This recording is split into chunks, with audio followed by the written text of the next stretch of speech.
Welcome to Jerusalem Unplugged, the only podcast dedicated to Jerusalem, its history, and its people. Your host, Roberto Mazza, will bring you guests discussing their relationship with the Holy City.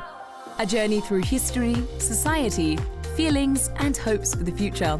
Follow the podcast on all social media platforms at Jerusalem Unplugged.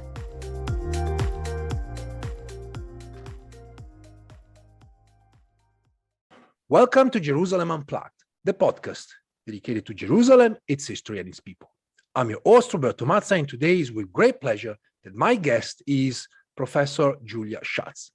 Julia is assistant professor at Fresno State in California, and she's also the author of two very intriguing and very interesting articles about people that we never really talked about during the podcast.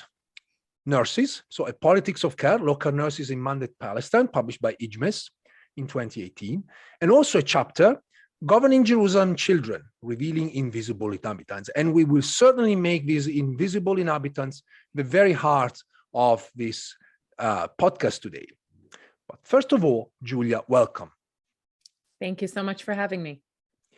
Julia, my first question is, do you have a special connection with Jerusalem? How did you get to work on, Palestine, the colony, but also children? That's a great question and a big question. I think that my connection to Jerusalem, my connection to my beginnings of working on Palestine, history of Palestine, the American colony, history of childhood, all of those things are, as for many scholars and historians, quite accidental. I didn't set out when I began my early career as a young historian. I didn't set out even to work on Palestine, and certainly not on children. And I sort of fell into all of these avenues quite accidentally. I was interested as a historian of the Middle East. I was interested in questions of colonial governance.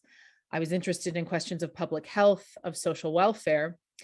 And Palestine, and then within Palestine, Jerusalem had a gravitational pull for being able to answer some of those questions I was interested in.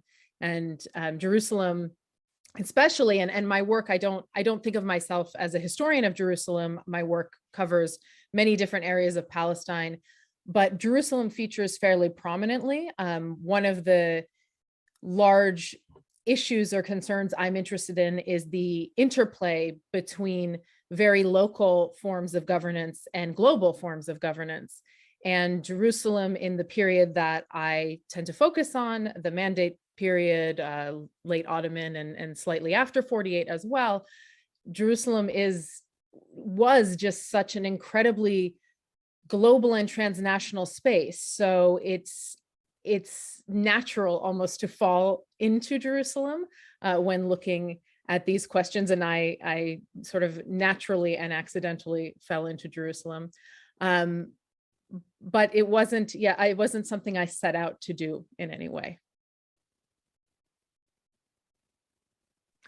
I guess that's the common path for many historians, like randomly getting into a topic, unless you really are born with some sort of ideas that you want to develop then throughout your career.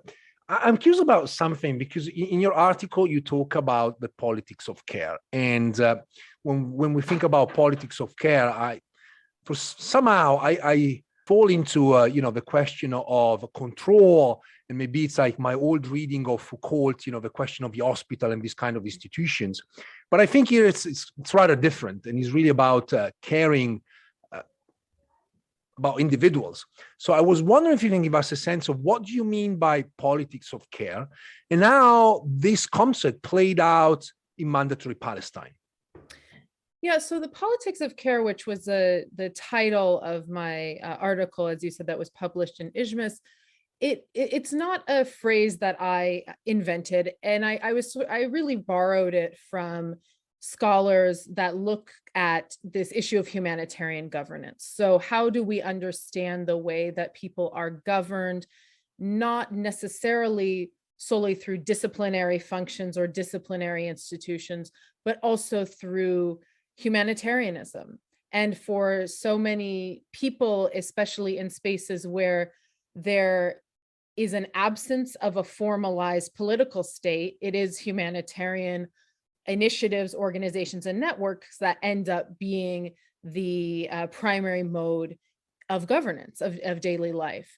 And so politics of care, to me, really refers to the kind of fragmented network that provided and also mediated social services for everyday Palestinians, that interacted with everyday Palestinians in daily life to take care of or to address the issues of the social realm. So welfare, healthcare, childcare, and this doesn't mean there isn't a Foucauldian disciplinary function to this, or that it was solely motivated by actual compassion and care. But I'm interested in looking kind of not outside of the state, but to kind of complicate the idea of the state and look at all of the different fragmented ways in which people's daily lives were actually mediated in a colonial setting. And so that's sort of how I use politics of care, referring to that network of institutions that was really the way that most everyday people, ordinary people, actually interacted with a colonial system. I was curious about something in relation to the provider, essentially. Who are the people providing care? And if you can give us a sense, perhaps, how it changed, between the late Ottoman and then with the British. I mean, I suppose there must have been also a change connected to the demographic changes occurring in the population with the arrival of the Zionists from Europe.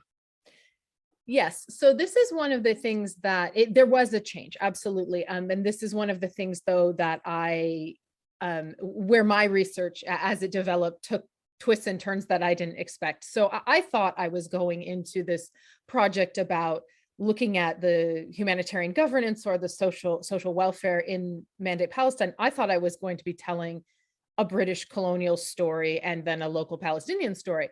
And it became, much to my surprise, not less British, much more American than I expected, which I never intended. So in the late Ottoman period, in terms of humanitarian aid and social welfare, there were a number of different groups and institutions providing this. Of course, to some extent, the Ottoman government, through municipal institutions, provided, there were municipal hospitals, especially in the later Ottoman period. There were local Palestinian social welfare organizations, certainly religious organizations, setting up orphanages, soup kitchens, all of those kinds of hallmarks of charity and humanitarian aid. There was also, as I think has been documented by many historians, a fairly robust Christian missionary network in late Ottoman Palestine that really, especially in terms of medical care, provided a great deal of the direct service medical care. And many historians have written about this. And Jerusalem is a great example of this in terms of just a huge number of European Christian medical missions in the city. So when the war happens after World War I, when the British Mandate is set up, to some extent, you might expect a transition to a more centralized system of medical care and welfare coming from the colonial state. That happened in some respects and really did not happen in other respects. The British were pretty invested in relying on the existing voluntary associations for direct service work, especially in medical care.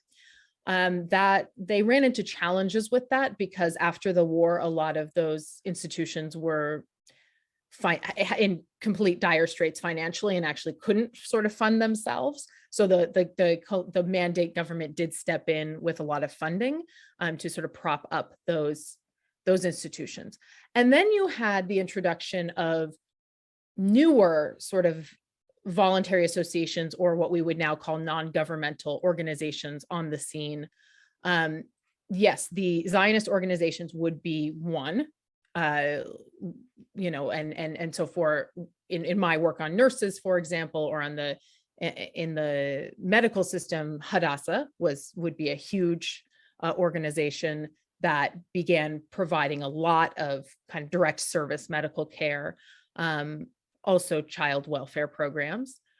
But also in the wake of the First World War, of course, you had organizations like the American Red Cross that show up to provide temporary services, but end up, as I argue in my work, becoming kind of embedded in the permanent governance of Palestinians throughout the mandate period. So even though the American Red Cross shows up 1918, 1919, and is only officially there for a couple years, but a lot of the institutions that they either set up or fund, and a lot of the personnel that they bring, stay behind and become part of this fragmented network of institutions that are caring for everyday Palestinians throughout the mandate period. So it's you know, what I refer to, I think, throughout my Ishmas article as a mixed economy of care, where you have a colonial government that is increasingly, to some extent, regulating the practices of things like medical care, but also very dependent on voluntary associations, non-governmental associations that are both, I mean, simultaneously, some of them are predating World War I, have been part of the local scene for a long time. And some of them are sort of new transnational organizations that are coming in. I want to share with you a bit of a bizarre story in order to ask my next question. So a few years back, when I was living in Ireland, I was hospitalized for kidney stones. Nothing special, but I had to spend a few days in the hospital. And talking to a nurse, she asked me what I was doing, what I was working on. And I said, well, I work on Jerusalem. And she's like, oh, I lived 25 years in Jerusalem and I was working at St. Joseph Hospital. I'm like, okay, wait a second. I want to know more about you and your story. And accidentally, just a couple of months later, I guess, I read your article on Ijmas and made me really think about nurses as, you know, this, again, neglected kind of a category of people around Jerusalem. Because, you know, it's not just about the institutions. As you mentioned, we have hospitals and other organizations coming in. But looking at the pictures of particularly of the American colony, you get to see all of these women serving as nurses. And I just wonder, who are they? I mean, are they local? Are they coming motivated by religion, politics, settlements, or anything that you can tell us about nurses? Yeah, and this is the story of, I mean, this is a journey I've been on now for a long time, trying to find out who these women are.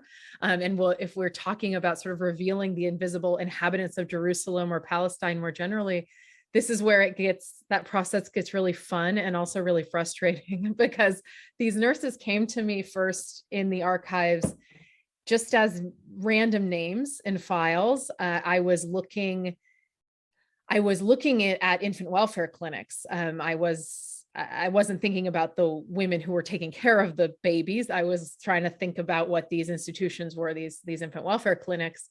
And then I found in these files from the Israel State Archives, just sometimes letters from these women to the Department of Health, maybe asking for mundane things like more equipment for the clinic, sometimes reporting pretty scandalous interactions they were having with the village population or the town population. And so it led me on this path of the exact question you asked: who are they?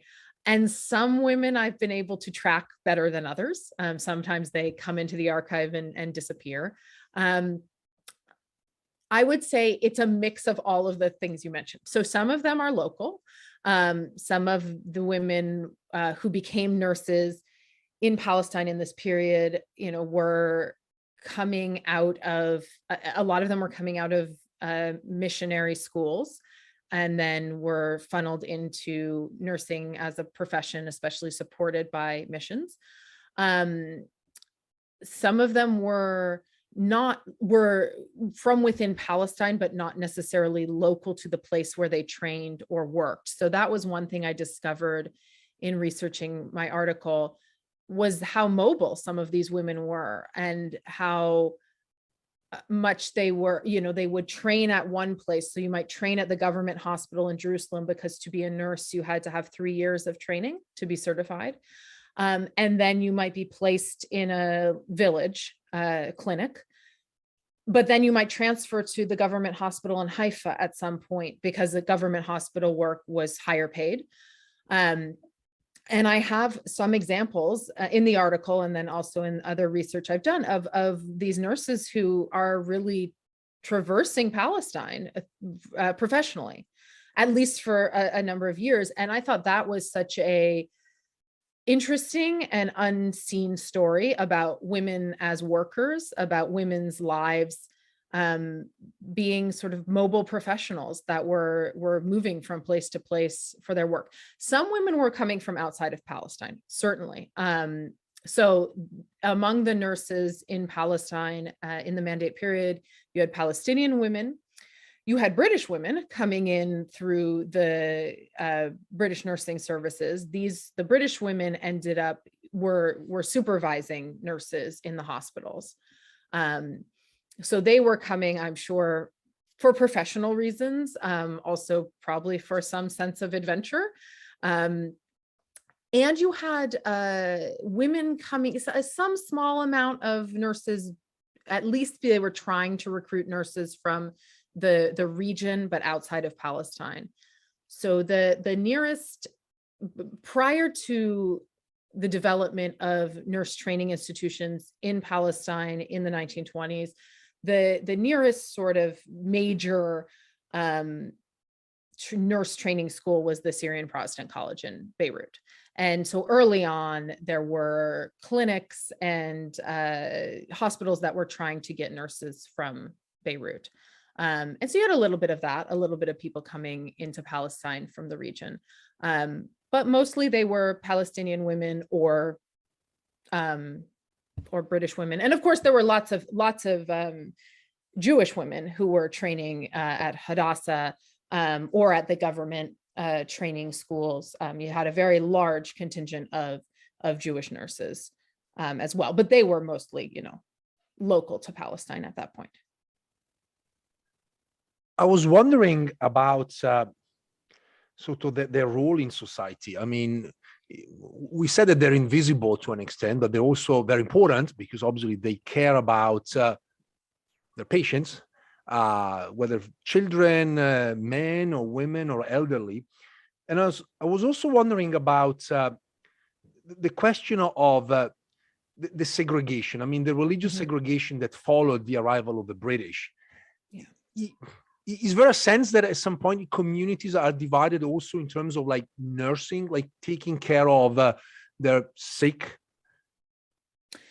Well, I think so you're absolutely right that they're when we call them invisible inhabitants, if we're going to use that phrase for the nurses, they're invisible to us now. They were certainly not invisible to the communities that they were serving. And one of the arguments I make in that Ishmael's article is that at least in the village clinics and village and small town clinics, these nurses were incredibly important figures, because at an infant welfare clinic, for example, they were the sole medical practitioners. The senior medical officer who's nominally in charge is not there. He's maybe showing up every once in a while to check in, but she's the one who's actually running the show.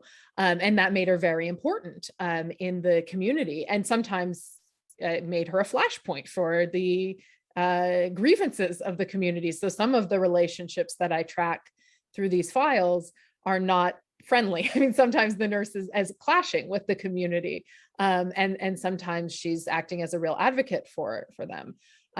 So yes, these nurses are incredibly important, and important in people's, we have to imagine, we don't have as much evidentiary records of this, but we have to imagine important personally to people in people's intimate lives. They are caring for newborns and for pregnant women. They are delivering children if they're nurse midwives.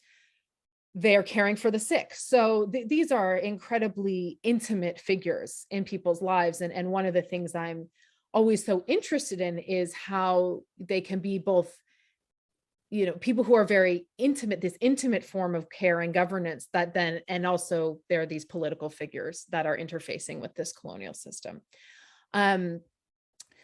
So yes, very important figures, and certainly not invisible to the people who they cared for.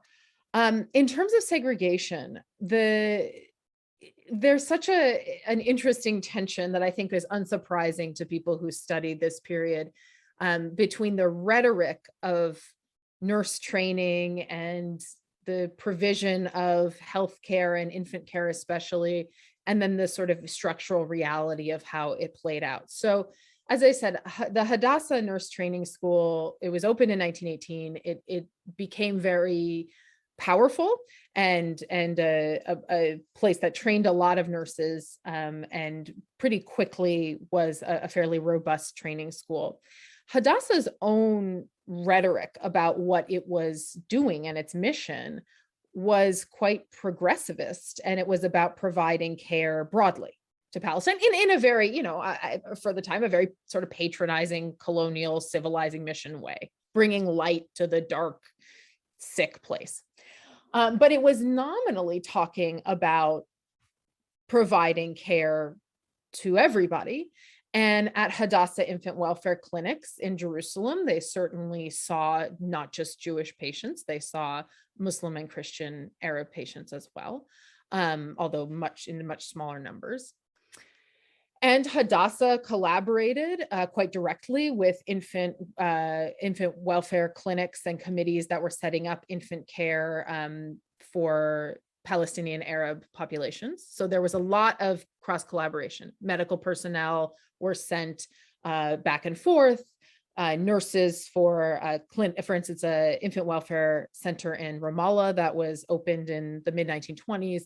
They had their nurse go train with Hadassah for a while. There was a lot of collaboration. This space is so intimate, and all of the people who are setting up these child welfare programs are all sitting on each other's committees and talking to each other. And so there's a real sort of intimate community especially in the 1920s, in the sort of Jerusalem, Ramallah area that's dealing with these issues. So it's all very connected in a way. But at the same time, there was just a lot of structural segregation that I think ended up, like so many institutions in the Mandate period, ended up with an increasing segregation and separation between communities.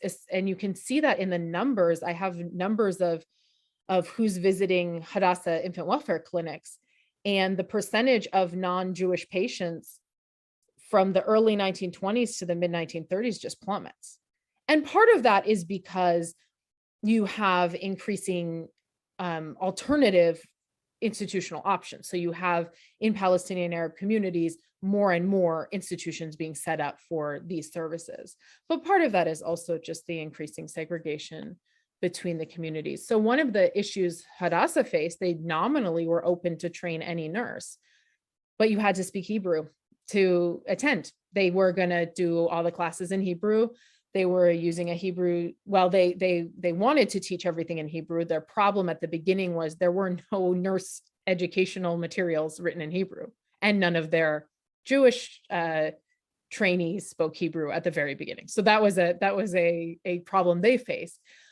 But that necessarily then closed the ranks of who can get in.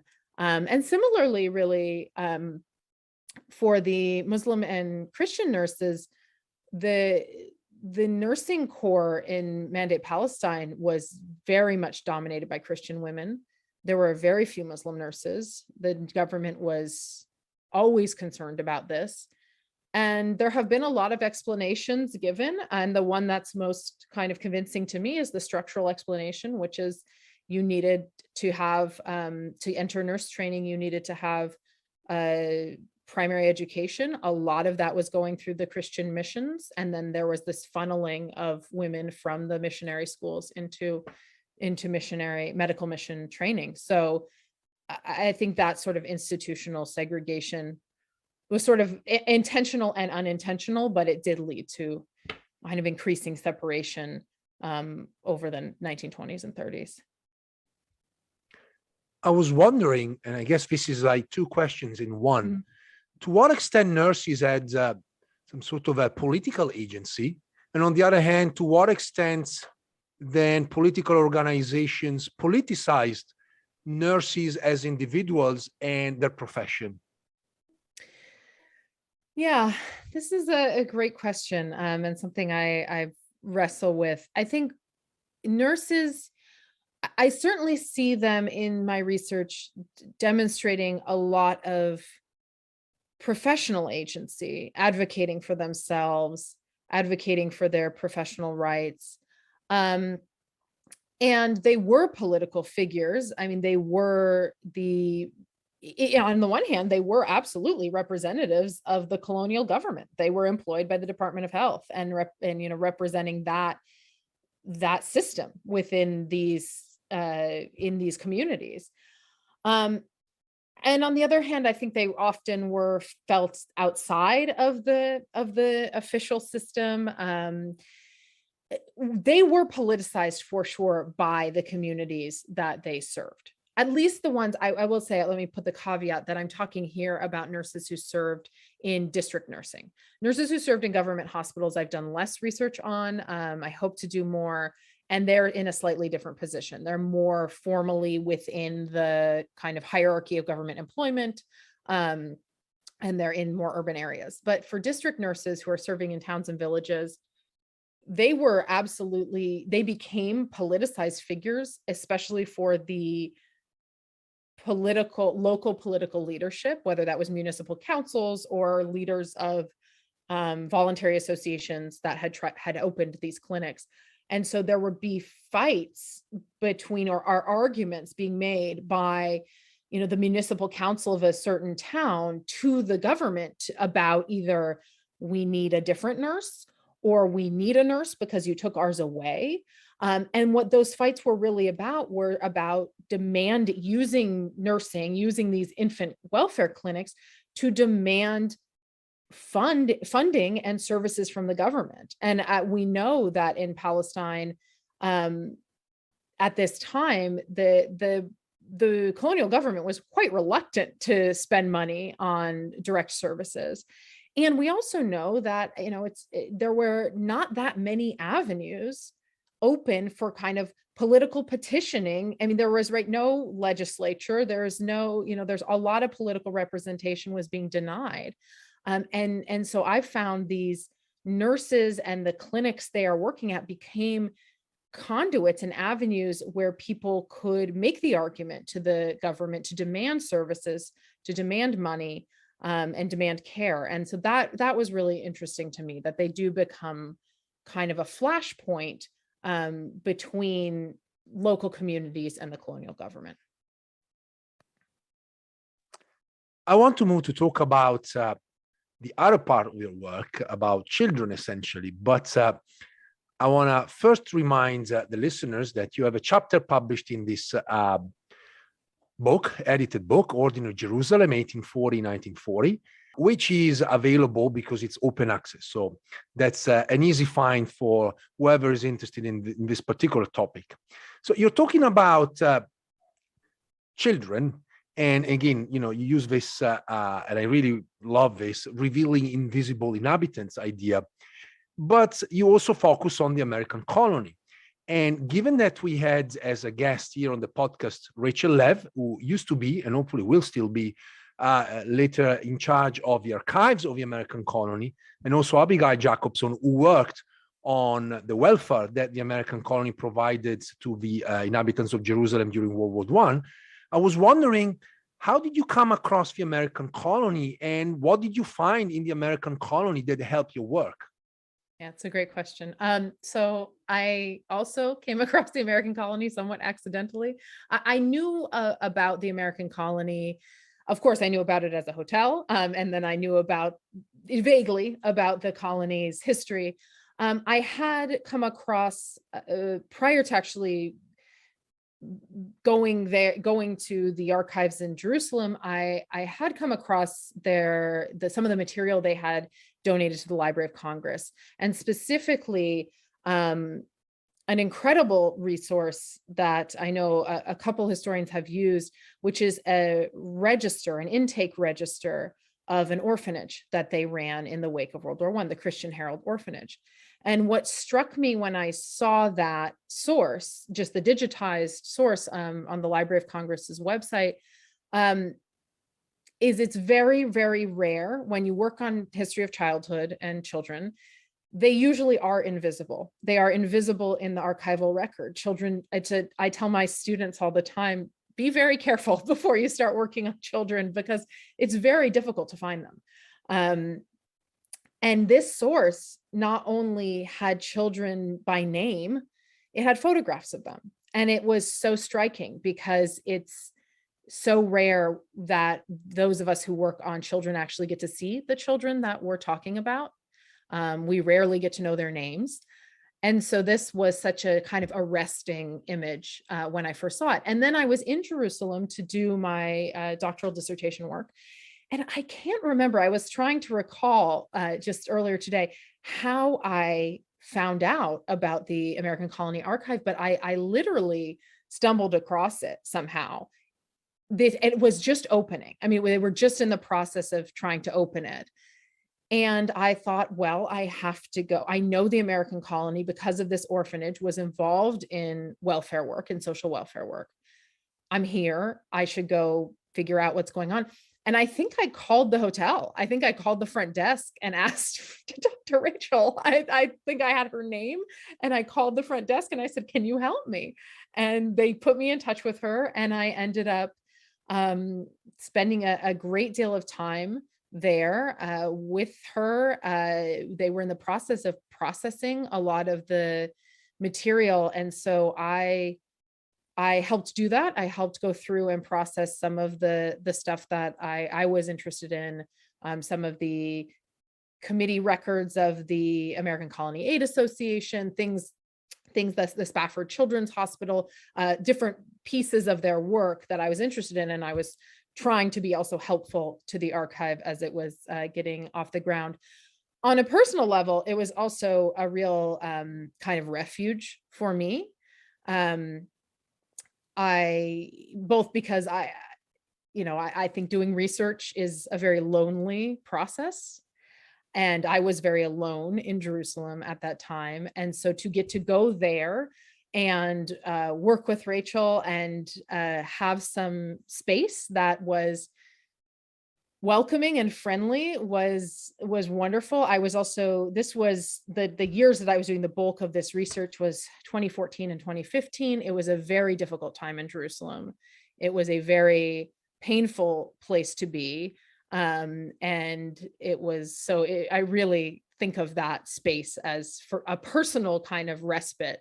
And so that's how I found the American Colony. And then what I found, probably unsurprisingly, was that the American Colony, the people who were involved in the American Colony and in their sort of social welfare work just had their fingers in every single thing that I was interested in, and connections with all the other people that I had found. The Social Service Association, which was a collection of women, sort of elite women in Palestine in the early 1920s that was trying to do welfare services. Well, they were all connected, and they were connected to, in the later period, they were connected to some of the East Jerusalem orphanages and rescue homes in the late 30s and around 48. They were just everywhere. They were really, really a part of this network of welfare organizations and humanitarian aid. And so everything they did was leading to some aspect of my work.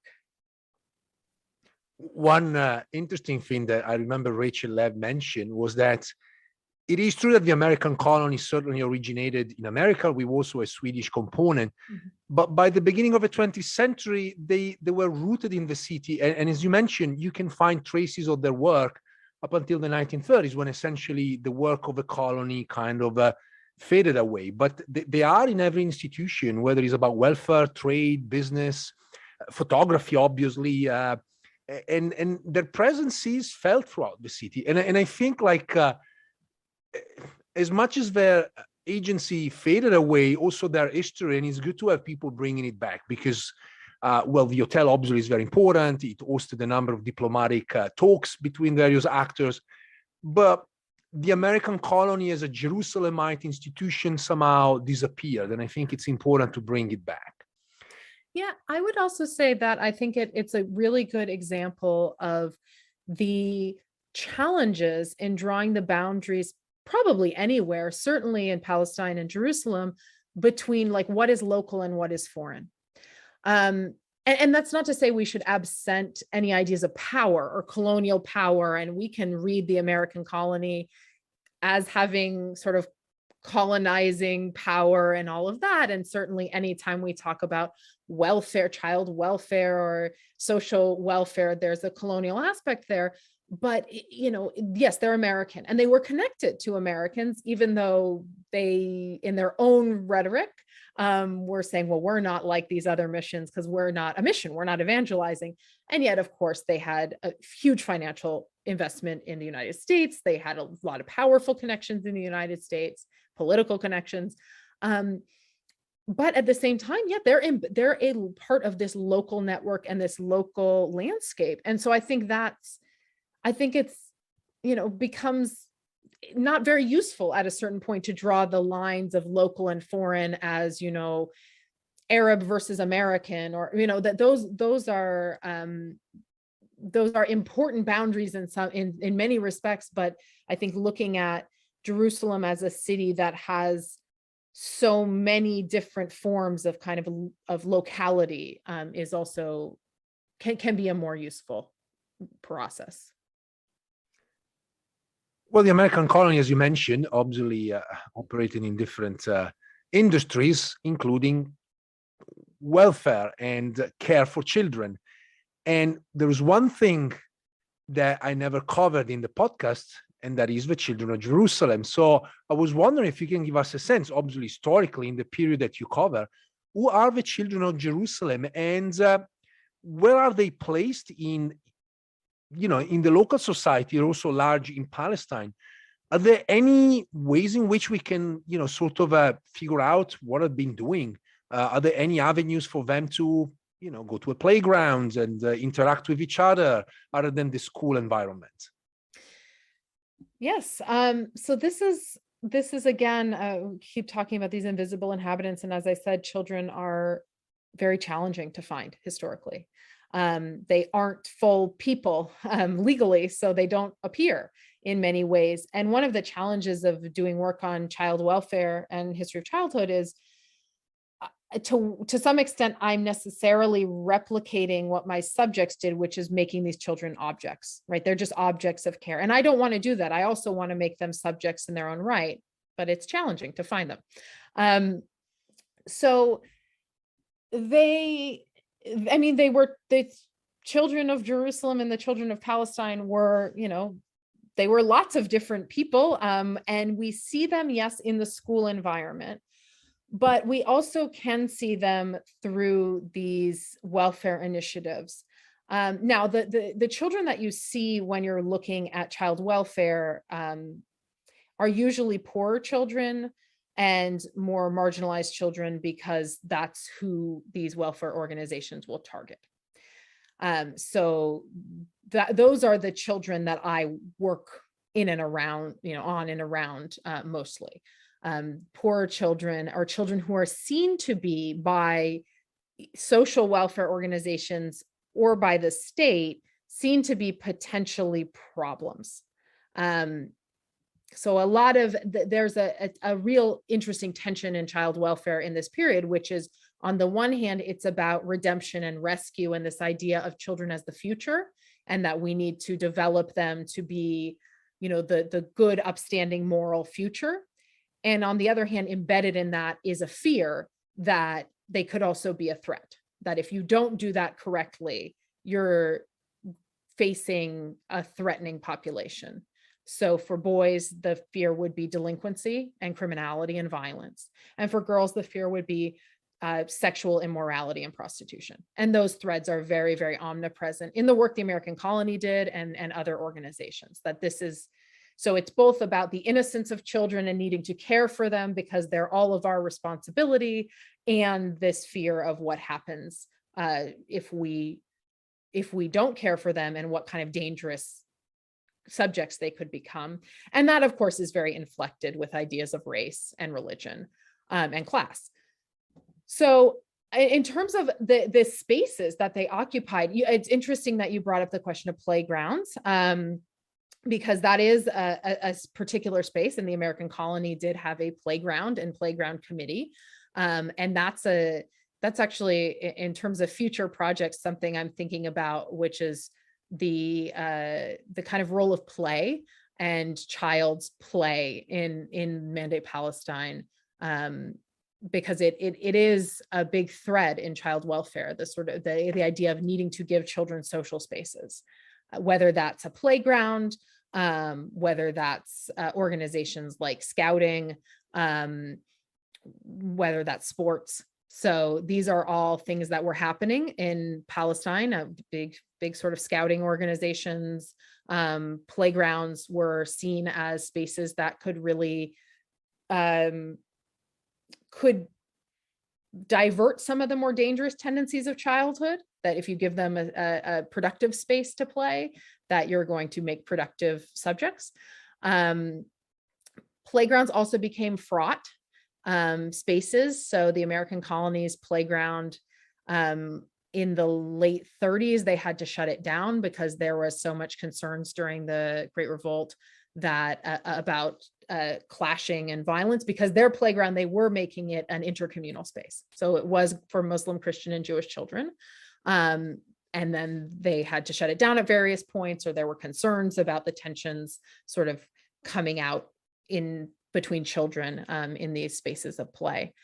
So they're political spaces as well, I suppose. But I see, so in my work, I look at children in various arenas, in public health. So in these infant clinics, I look at them in orphanages, and I also look at them in the juvenile delinquency system.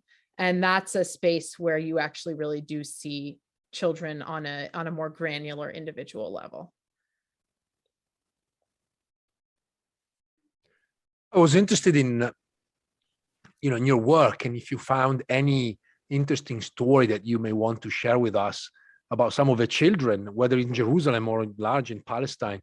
Again, we know so very little about them that, for instance, in my own work, the only children I came across are the children that were destitute and might have been the object even of cannibalism during World War I. We don't know whether it was true or not, but there were these stories going on. So there's very little that we know, and obviously there are no names effectively. So these are more stories than real history. And I was wondering if you have any, to share with us. That's a good question. So where I see children by name, because that is an issue, it's such an issue that we don't know any granular information. And in some places in orphanages, you can see that. So the Christian Herald Orphanage was good at, in their intake register, they have very bare bones information. It was for donors. Here's this girl and this is what we rescued her from, so give us money. There's that. Dar al-Tifl, which was another orphanage organization founded in 1948 in East Jerusalem, also I have their register, again, photographs and information about children and what happened to them. Most of them were survivors of the Deir Yassin massacre, and so a bit about what happened to their parents. But again, where I see children, and this is so complicated for me, where I see them most as individuals most is when they're arrested and processed through the juvenile delinquency system. And that's unsurprising, because when a child is arrested, they're moved into this liminal space between childhood and adulthood, and they sort of become visible to the state, right, as potential criminals or as criminals. And so in my work on juvenile delinquency, and that's something I'm working on right now, I have many more concrete stories of kids and teenagers. And I have those in two ways. One is arrest records, which are mostly aggregate. They have, names, age, what they were arrested for. And the other are these very limited but very powerful group of files on juvenile delinquents who were imprisoned or incarcerated either in reformatory schools or in prison. And in those, you get a lot more of a story of what is going on. And you have some amount of information from their families, because families wrote to the government to try to petition for their children's release. And so there I have fascinating stories about, all surrounding these crimes, but that really tell you a bit about kids' lives. Most of the children who are arrested for things like theft, of course. But you have some children who are brought before the juvenile court because of assumed neglect by parents. I had probably the most difficult file I read in the archive was a story of three very young children, three siblings, who were taken by the state, by the court, because there was some question about their parents' ability to parent. I think maybe the mother was thought to be a prostitute, which was a common reason that children were taken, or the father had abandoned them. And they were placed in the reformatory school, even though they were not accused of a crime. And their grandfather was petitioning to try to get custody.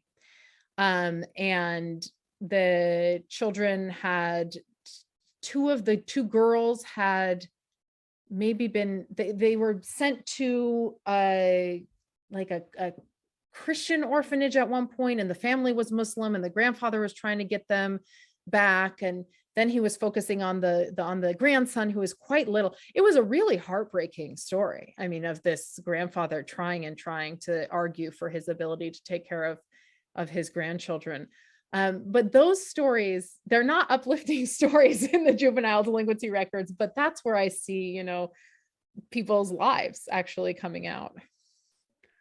I have a couple more questions before the end of the interview. And one is about society. You're covering the sort of the history of the British mandate, but also moving on after 1948. And that period was ripe of many social changes. And I was wondering if you have any sense of how the various societies, of Palestine looked at children and how they, sort of maybe change attitude towards the children.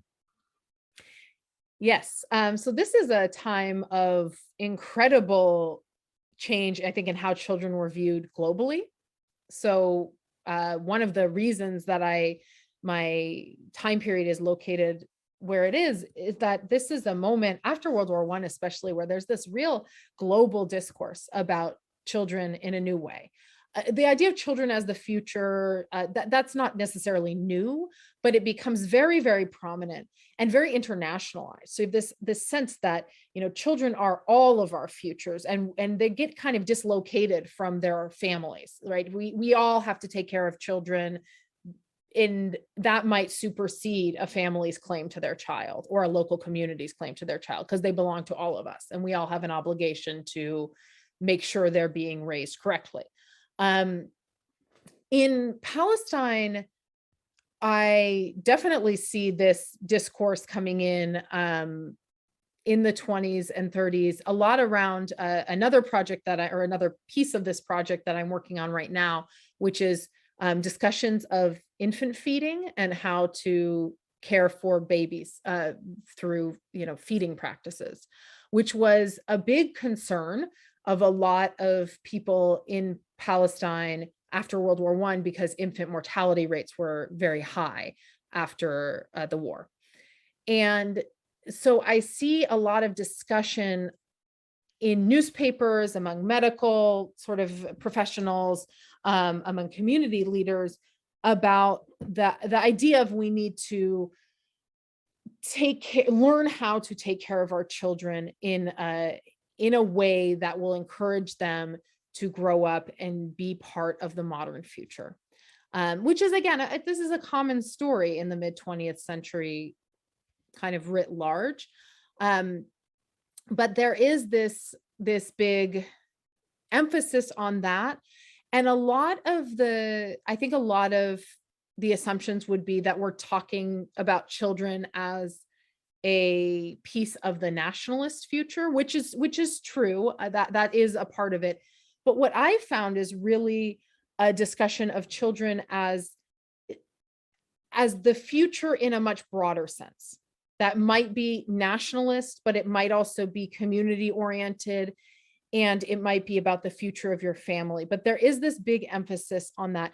There also, I think, interestingly, is I will say, a piece of what I found in doing some research on infant feeding, discourses of infant feeding, is the concerns that Palestinian doctors had about infant mortality and infant feeding. A lot of it was inflected with a lot of sort of classism, the idea that rural mothers were ignorant, that they were subscribing to superstition, that therefore they weren't feeding according to a sort of scientific model. But there was also a big emphasis on the idea that Palestinian mothers really, really loved their children, and so there wasn't that they were too indulgent. That was the critique, was they're too indulgent, but that's because they love like too much. And it was really interesting because it's a little bit different than the kind of discourse you're going to see from the colonial government about how Palestinians were parenting. So yeah, I mean, the children were featuring quite prominently, I think, in anxieties about the future, but also in sort of hopes and plans. And you see that in the late 30s and certainly after 48, when there are all of these institutions and organizations popping up to care for children, obviously because of the circumstances of the children who are orphaned during the Great Revolt, or children who are orphaned in 48, but how important children become in that moment for the idea of a future. So that's pretty omnipresent at a lot of levels in medical discourse, but also from community leaders, social reformers. So yeah. I guess as a last question, I want to pick up on what you just said, talking about future. So I was wondering about your future research plan and your future projects. So what's next? You're a very young scholar. You just produced a couple of very important contributions. So just out of curiosity, I guess the listeners would be very curious to know what's in store for them.